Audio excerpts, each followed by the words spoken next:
na mahal kita. Pero hindi mo babago ng pagmamahal ng kasal ko kay Tyrone. Pero hindi mo siya mahal. Asawa ko pa rin siya eh. Pwede pa naman tayo maging masaya. Paano pag nahuli tayo ni Tyrone? O paano pag nahuli ka ng mga pulis? Magkakahiwalay din tayo. Babalik din tayo sa kanya-kanya nating kulungan. Nagpanggap na mga waiter ang mga kriminal. At isa-isa nilang pinatay itong mga caterer na to. Traitor sa kampo niyo. Mapatunayan ko na ikaw ang traitor sa amin. Ako mismo magliligpit sa'yo. Ikaw wala ka sa rancho kagabi. Alam mo na ang mga ahas sa operasyon, pinapatay agad bago pa makapanuklaw. Si Mayor Alfred De Leon ang asawa ko. Ang asawa kong gustong pumatay sa akin. Akala ko ang asawa niya si Via Fausto. Kalaguyo ni Alfred si Bia. Humaharang ako sa plano nila kaya gusto nila akong patayin. Kilala mo rin ang pinsan ni Via? Magpinsan si Harry at si Bia. Hindi ko talaga alam kung ano nangyari. Hindi mo alam!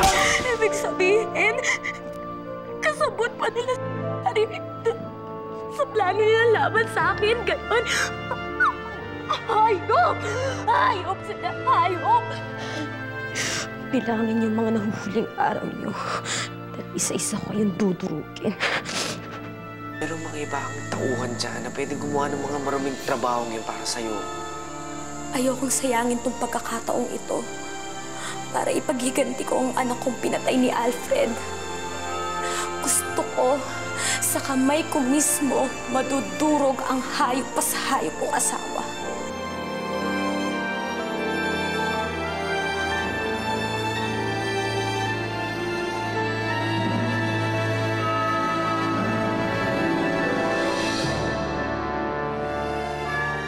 Sir Derek! Sir Derek! Oh, ano yun? Nakita ko po si Salving umalis. May dala po siyang bag. Ano? Saan siya nagpunta? Hindi tayong baril ko. Baril? Sir, sorry pero wala po akong napansin na baril dyan.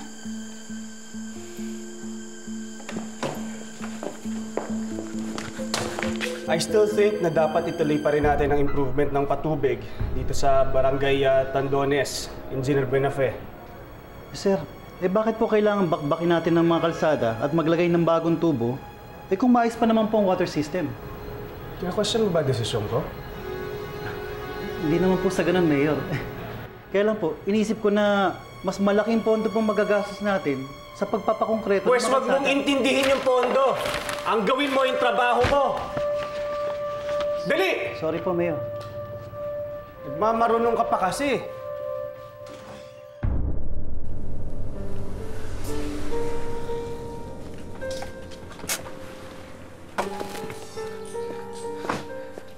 Salve, please. Bumalik ka na sa rancho. Umuwi na tayo. Derek, kung ayaw mo akong tulungan, mag-isa ako. Pupuntahan ko si Alfred. Sisingilin ko siya sa utang niya kahit wala ka. Salve, makinig ka sa akin. Maraming taong nakapaligid kay Alfred. Ngayon, bago ka pa makalapit sa kanya, mapapatay ka muna nila. Magpatayan na kami! Paulit-ulit kami magpatayan! Tama na! Salve! Derek, sabihin mo sa akin, ano pang halaga ng buhay ko kung kahit nakapikit ako, makikita ko ang ngiti ni Alfred, na kahit sa pagtulog ko, naririnig ko yung halakhak niya. Lagi ko pinagluluksa yung anak ko. Habang si Alfred, pinagtatawanan niya ang pagkamatay ng anak ko. Sabihin mo sa akin, Derek. Sige. Pumapayag na ako sa gusto mo. Paghihiganti kita sa hayop na asawa mo. Inaasahan ko yung sinabi mo, Derek, ha? Sige na. Marunong ako tumupad sa usapan. Umuwi na tayo.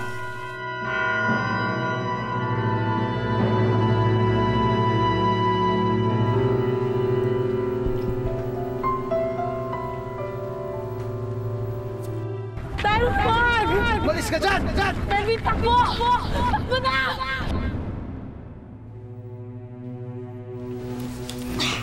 Ano ba?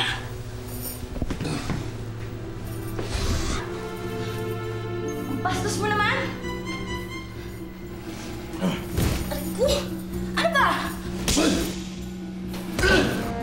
Bakit tama na? Parehas ng mga babae! Tama!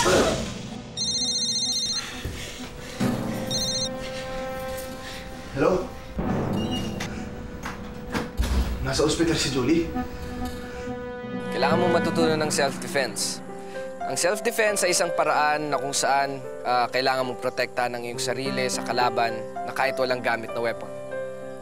Pag marunong ka ng self-defense, kahit wala kang weapon, like for example, wala kang barel, pwede mong mapatumba ang kalaban, pwede mo siyang matakasan. O sige, sample tayo. Ang unang ituturo ko sa'yo ay knee attack. Manood ka mabuti. Kung wari sumuntok. Pagkasuntok, hihila. Pagkahila, eto na ang knee. Tuhod. Pagkatuhod mo, elbow. Atras ka na konti, gagamitin mo ang siko mo.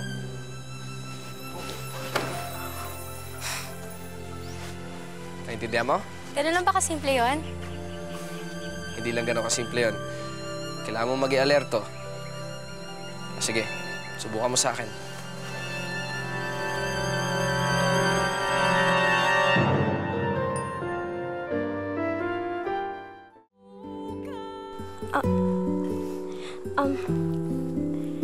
Derek, nangangawit na ako. Oh, subukan mo. Ikaw naman. Kung wari, ako ang kalaban. Ako ang susugod sa'yo. Kung wari, susuntok ako.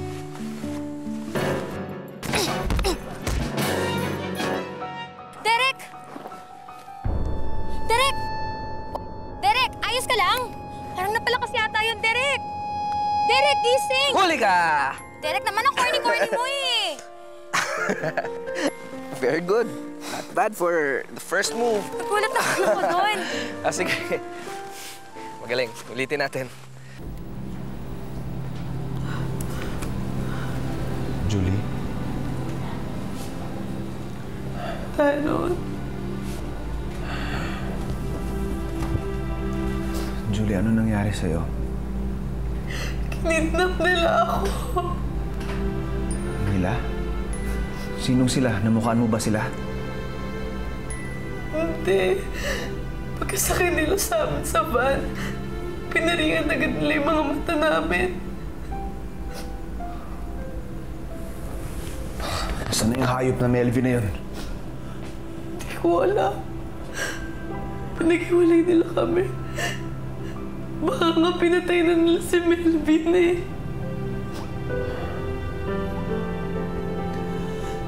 Ginalaw ka pa ng mga kidnapper.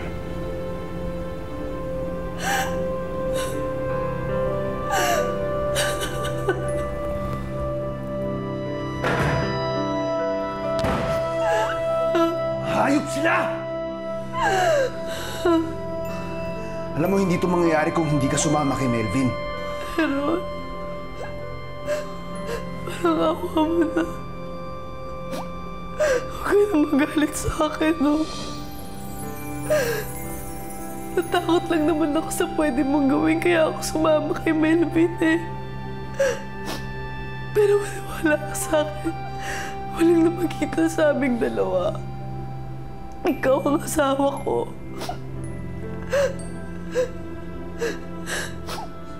Sa'yo lang ako. Pero parang awa mo.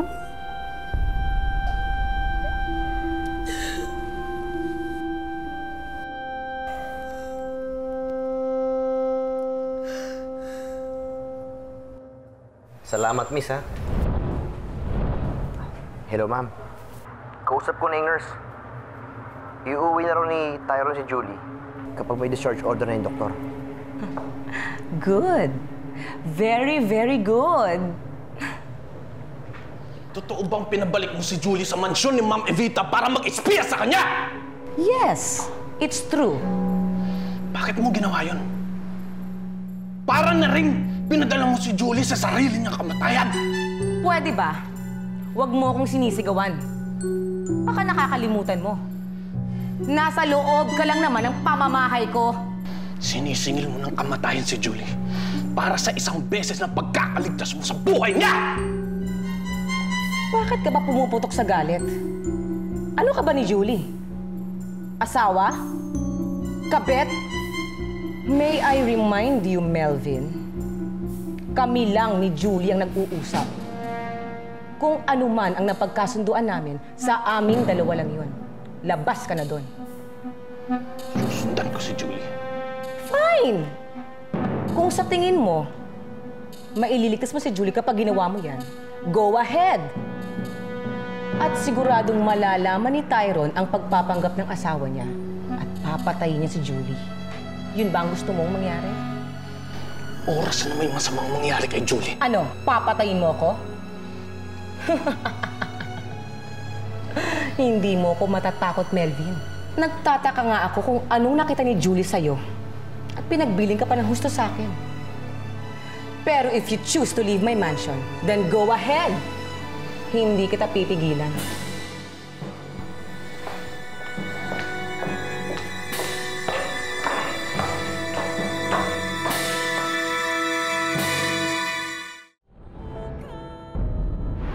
Julie, alam mo, nagpapasalamat ako sa Diyos. May balik ka pa rin sa amin ng buhay at buo. Huwag kang mag-alala. Hihingi ako ng tulong kay Cesar. At sisiguraduhin kong mapaparusahan ng batas ang kung sino man yung dumampot sa'yo ng Melvin. Salamat, ate. Julie! Yaya Maring! Kumusta ka na? Mabuti naman ako. Si Melvin, kumusta na? Ha? Hindi tayo nakakasiguro walang ginawa mga kidnapper kay Melvin. Diyos na mapagin. Ang anak ko. Yaya Maring, hanggat wala pa tayong balita kay Melvin, manatili muna tayo sa paniniwala at pag-asang buhay pa siya. Ang anak ko. Ang anak ko.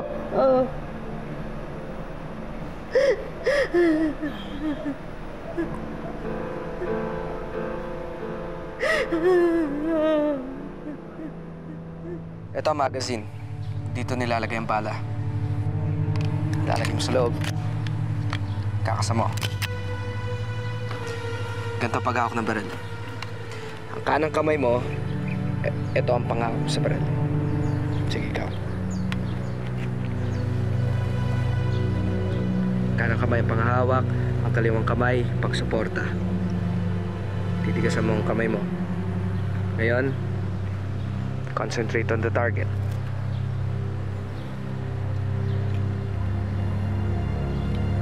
Sige, subok.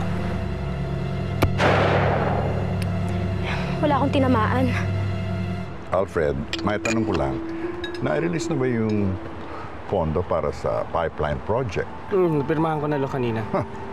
Siguradong hindi na naman sinang-ayunan niya ni Engineer Benafer. Don't worry, wala siya magagawa. Mayor ng desisyon. Wait, is this project a cover-up or is it the real thing? Honey, palabas lang. Kailangan kasing magkaroon ng bagong project para makapag-release ng funds. Ay, kailangan ko ng pera para makabili tayo ng lupa. Tsaka, gusto ko na lang magpatayo ng bahay para palabas ni baby. May kwarto na siyang maganda.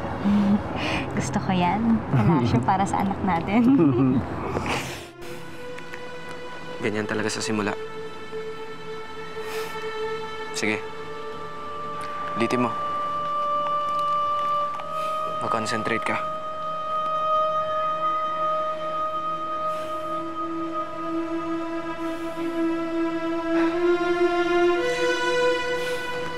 Sigurado ka bang kaya mo?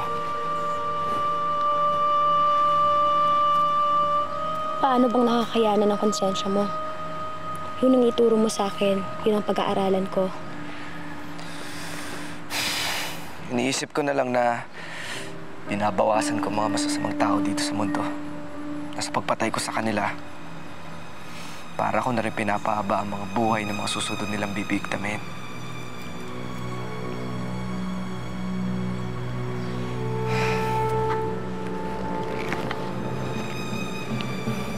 Concentrate.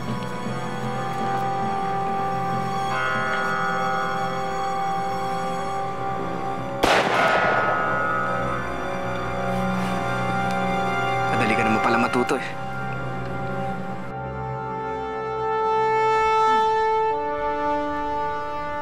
Hindi ka nalalabas ng bahay hanggat hindi ko alam.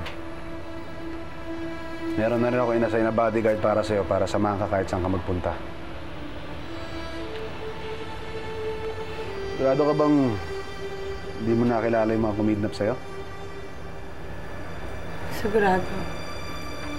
Hindi mo lang sinubukan tanggalin yung piring mo sa mata. Mahigpit kasi yung pagkakatali nila sa mga kamay ko eh. Tsaka masyadong masikip yung piring nila. Yung mga nakapulot sa'yo sa bakanting lote, wala silang nakita? Hindi ko alam. Hindi ko maalam kung sino sila eh. Nagkamalay na lang ako nung nasa ospital na. Pero teka nga, ako ang nabiktima dito eh. Pero bakit parang ako pa yung pinagdududahan mo?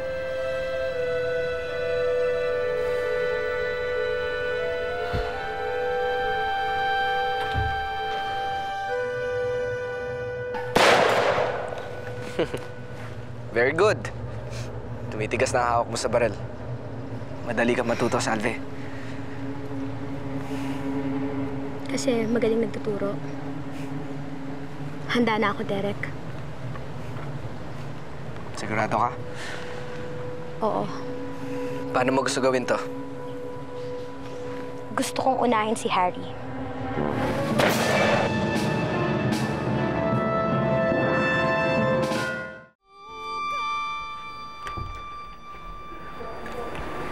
Yaya Maring.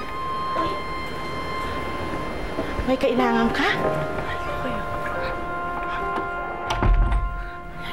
Bakit? Yaya Maring, huwag ko kayo masyado mag-alala kay Melvin. Ang ibig mong sabihin, si Melvin, ligtas siya. Ligtas ang anak ko. Mabuti yung tao ang anak niyo. Kaya magandang balik ng kapalaran sa kanya. Oh, salamat po. Salamat sa Diyos. Basta huwag kayo masyado mag-aalala, ha? Sige na. Oo.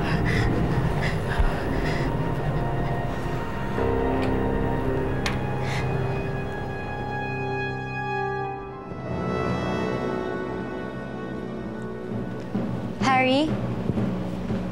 Saan ka pupunta? Wala naman. Gigimik lang kami ng mga barkada. Talaga? Igimik ka o magsusukal ka na naman? Harry naman, nababaon ka na sa utang dahil dyan sa bisyo mo. Sige ka, kapag nagipit ka, hindi na kita tutulungan. Don't worry. Barya-barya lang naman to eh. Paano? Mauna na ako ah.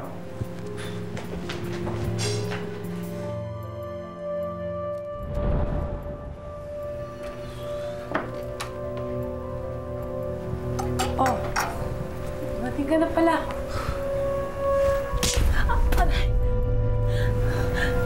Tyron, bakit mo ako sinampal? Tigilan mo na yung panluloko mo sa akin, Julie. Hindi ko maintindihan yung mga sinasabi mo. Alam mo kung saan naglulungga yung Melvin na yun. Hindi ko alam. Balik ka! Ha? Bakit ka pa bumalik dito, ha? Bakit mo ka pininiwaling na-rape ka?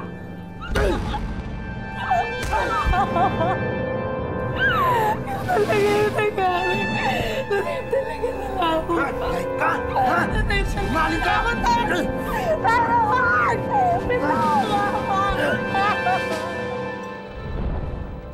Manmanan mo siya, Oka. Ang balita ko, palagi natatalo sa sugal yan si Harry. Baon mo siya sa utang.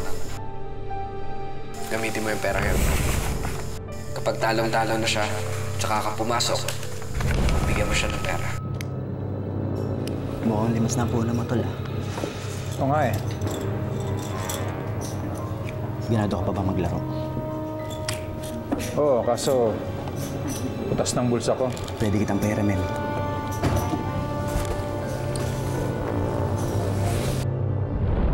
Pauline, para makabawi. Ihulog mo siya ng ihulog sa patibong. Subukan mo ulit. Baka makabawi ka na. Ang luwag mo naman yata sa pera, tol. Dinatalo mo yung puhunan ko. Gusto ko makabawi ka para mabayaran mo ako sa utang mo sa akin. Hayaan mo. Akin tong round na to. Sige. All-in ulit. Eh, paano kung maubos ang perang binigay mo kay Oka? Oo nga, boss. Paano yan? Singilin mo siya. Ipitin mo. Sabihin mo, meron kang alam na paraan kung paano siya makakabayad sa'yo. Talo. May alam akong paraan kung paano ka makakabawi sa utang mo sa akin. Paano? Lumipat tayo ng bagong sugalan. Mas mura ang puhunan doon kaysa dito. Mas makakabawi ka rin. Paano pang hindi ako swertehin? Lalo hindi ako makabayad sa'yo. Kung hindi ka sasama sa akin, paano ka makakabayad sa akin? Tara na. Sige. Napaalala ko lang sa'yo. Kapag nasimulan na to, wala nang atrasan. Huwag kang mag-alala, Derek. Hindi ako aatras sa matagal ko ng pinaghahandaan.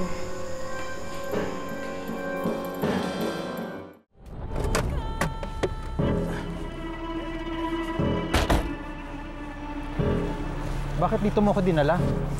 Kasi, Kasi may pasugalan dito. Hintay ka lang.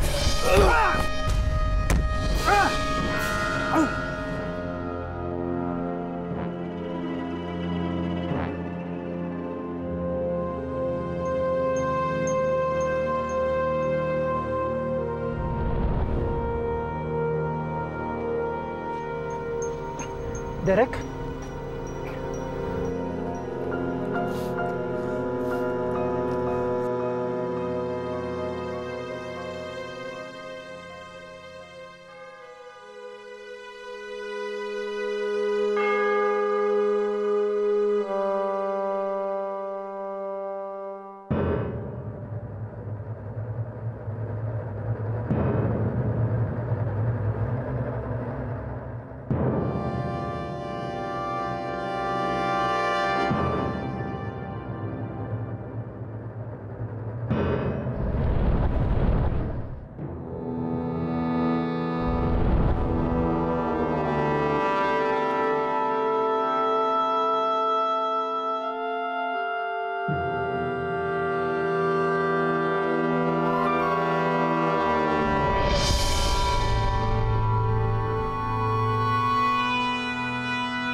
Anong ibig sabihin nito?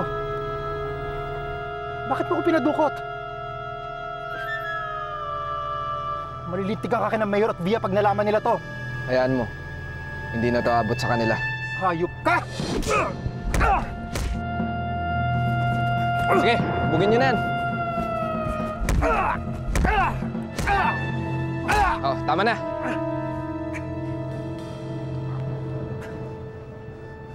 Ano bang atraso ko sa'yo? Sa akin wala. Pero sa kanya meron.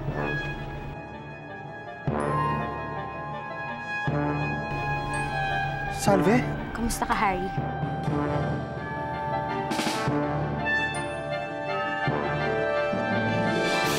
What? Julie cut his manhood off. Yan ang nararapat sa hayop na kagaya mo! Sino ka? Hindi ako kaaway. Sino nagpadala sa'yo? Mayor, natagpuan na po ang bangkay ni Harry Fausto. Ikaw nang susunod, Tia Alfred. Tawa mo nga, sabi ako eh!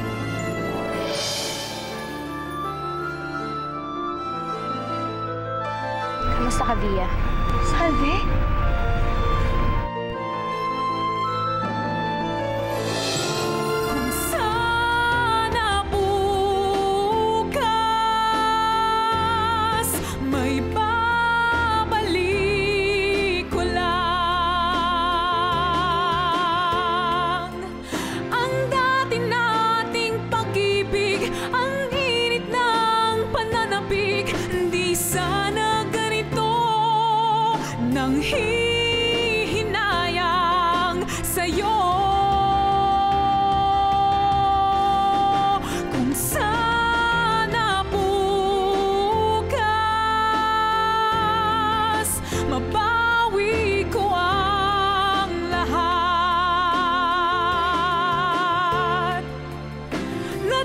dapat nasa akin lang.